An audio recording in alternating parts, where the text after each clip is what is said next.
The crowd aboard the USS George Washington had already been on their feet for nearly an hour. The sea breeze off Yokosuka carried the hum of applause, the clatter of boots, and the faint echo of military band music bouncing off the ship's vast steel deck. It was the kind of afternoon that military photographers and television producers dream of: crisp light, a commanding backdrop, and a president in full view before his troops. Donald Trump had just finished delivering one of his most theatrical addresses to service members stationed in Japan. The theme was unity, pride, and strength. 3 words he repeated often during his presidency and which resonated deeply with the sailors standing in formation. Behind him, the American and Japanese flags waved side by side, framed perfectly against the hull of the massive aircraft carrier that has long symbolized the US-Japan alliance. When Trump stepped back from the podium, the applause did not stop. Instead, it swelled. And then, unexpectedly, the speakers began to blast a familiar tune. It was YMCA, the Village People's disco anthem, instantly recognizable even to the youngest crew members. What followed turned a routine presidential farewell into a viral moment. With a grin that suggested both mischief and confidence, Donald Trump began to move to the beat, arms pumping, fingers pointing, a brief shuffle of his feet.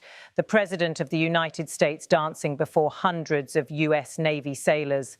The reaction was electric. Laughter broke through the disciplined ranks, phones came out, and even senior officers couldn't help but smile. Trump waved his hands in rhythm, mouthing the letters of the song's title as the crowd cheered him on. For a moment, the political weight of his speech gave way to something else: pure showmanship. Moments earlier, his tone had been far more serious. Addressing the sailors, Trump had praised what he called the unbreakable bond between the United States and Japan, thanking the men and women in uniform for standing on the front line of peace and deterrence. He reminded them of recent developments, the strengthening of missile defense cooperation, Japan's historic decision to expand its defense budget, and the arrival of new US hardware in the Pacific. Each point was met with firm applause. Standing nearby was Japan's Prime Minister Sanae Takaichi, the first woman ever to lead her country, who had spoken moments before Trump took the podium. Her message was one of partnership and continuity. She said Japan's alliance with the United States remains the cornerstone of security in Asia, and that her government was determined to make the cooperation even more strategic and enduring. Trump nodded as she spoke, occasionally turning toward her with an approving smile. When it was his turn, he opened not with policy, but with personality. "This ship is a symbol of our friendship," he said, gesturing to the rows of sailors and the towering aircraft parked behind them. "You represent the best of America, strong, loyal, and proud. And I want Japan, our great ally, to know that the United States will always stand by your side." The crowd erupted in cheers. The speech then pivoted to the practical. Trump announced that the first shipment of advanced long-range missiles would soon arrive for Japan's self-defense forces, marking what he called a new phase in our Pacific deterrence. He also pledged a pay raise for all US service members, and a promise that drew a roar of appreciation from the deck. But it was what happened after the speech that captured global headlines. As the music kicked in, Trump's spontaneous dance transformed the event from a formal military address into something altogether different. The choreography was simple but unmistakable, the same playful routine he had performed during campaign rallies years earlier. To some, it was pure Trump, unscripted, confident, and defiant of convention. To others, it was out of place on a military vessel. Either way, the cameras were rolling, and within hours the footage would circle the world. From the press gallery above the deck, correspondents noted how the scene reflected the dual nature of Trump's presidency, the blend of pageantry and populism, of commander-in-chief authority and entertainer instinct. "He knows the power of the image," one photographer remarked quietly, reviewing shots on his camera. "This will be tomorrow's front page everywhere." Indeed, it was. By evening, clips of the president dancing to YMCA appeared on television broadcasts across Asia and the United States. Social media platforms lit up with divided reactions. Supporters hailed it as vintage Trump, a display of energy and confidence that, they argued, connected him directly with the troops. Critics dismissed it as inappropriate, accusing him of trivializing a solemn occasion.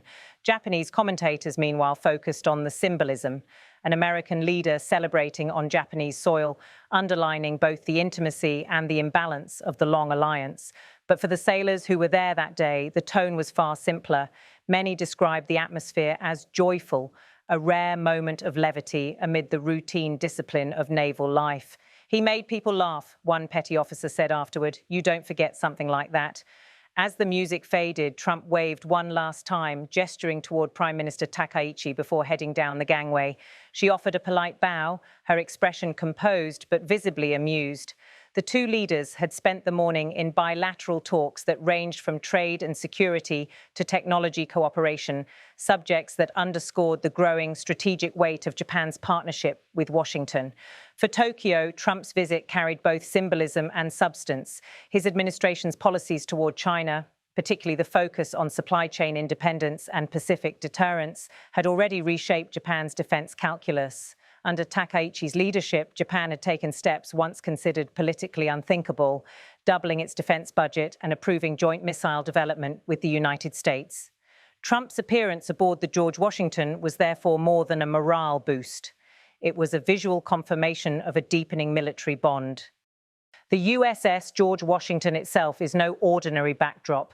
Commissioned in the early 1990s and stationed for years in Japan, it remains a floating symbol of American presence in the Indo-Pacific. For sailors, it is both workplace and fortress, a city of steel where discipline meets diplomacy. Hosting a US president aboard is rare enough. Witnessing that president dance on deck is virtually unprecedented. In the hours following the event, Japanese media outlets replayed the footage with astonishment and fascination. Commentators debated the political meaning of the moment. Some noted that Trump's informal approach contrasted sharply with Japan's traditional reserve, while others suggested it humanized a leader often portrayed as combative.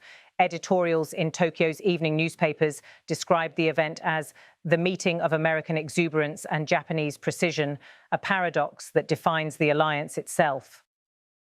The next morning, the footage had gone global. American networks ran the clip repeatedly, while European outlets dubbed it the president's Pacific dance. For analysts, the images provided an unintentional metaphor: the choreography of diplomacy, the rhythm of alliance, the performance of power. Even late-night talk shows in New York and London picked up the moment, blending humor with commentary about the broader significance of the US presence in Asia. Yet beneath the laughter and memes lay the serious context of Trump's visit. His administration's Indo-Pacific strategy aimed to counter China's growing assertiveness through tighter coordination with allies. In speeches leading up to his trip, he emphasized free and open seas, warning that no one nation should dominate the Pacific. Japan, under Takaichi's leadership, echoed that sentiment, pledging to contribute more actively to regional defense and to host new missile systems capable of long-range deterrence. When historians revisit this day, they may see the dance as more than a lighthearted footnote. It was, in its own way, a reflection of how Trump approached diplomacy, part show, part signal. The president, who once built his persona on stagecraft, brought that instinct to foreign policy, understanding that gestures sometimes resonate as deeply as words. Later that evening, aboard Air Force One, aides traveling with the president described the mood as upbeat. "He loves the energy," one official said. "He feeds off the reaction, and the sailors loved it." According to reports from journalists accompanying the trip, Trump replayed the video on his tablet, smiling as he watched himself on the carrier deck. In Tokyo, government officials offered polite restraint when asked about the incident. A spokesperson for Prime Minister Takaichi said only that the atmosphere was friendly and warm, and the visit strengthened mutual respect between our countries. It was the kind of carefully worded statement that said everything and nothing at once. Beyond the spectacle, the alliance remains anchored in hard realities. US forces continue to maintain significant bases across Japan, from Okinawa to Yokosuka, providing both deterrence and occasional friction. Japan's push for greater self-reliance has sparked domestic debate over pacifist traditions and constitutional limits on military force. Trump's visit and his exuberant dance touched on all these themes without a single policy paper being released. In a way, that is the enduring paradox of modern diplomacy. The images that capture global attention are rarely the ones crafted for policy impact. A few seconds of spontaneous movement can overshadow hours of strategic discussion.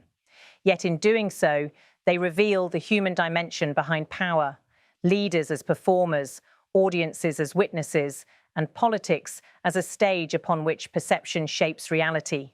Back aboard the USS George Washington, the echoes of that day lingered. Sailors spoke of it for weeks, recalling how their commander-in-chief had, for a brief moment, broken the script. The village people's lyrics, "Young man, there's no need to feel down," seemed almost ironic in hindsight. But for those who stood on that deck, it was a reminder that even the most powerful officers in the world can produce moments of unfiltered humanity. As the sun set over Yokosuka, the ship's deck lights flickered on, illuminating the spot where Trump had danced hours earlier. The Pacific breeze grew cooler, carrying away the last echoes of applause. Somewhere far above, the sound of departing aircraft faded into the distance, a reminder that duty continues long after the cameras leave. For now, the image endures.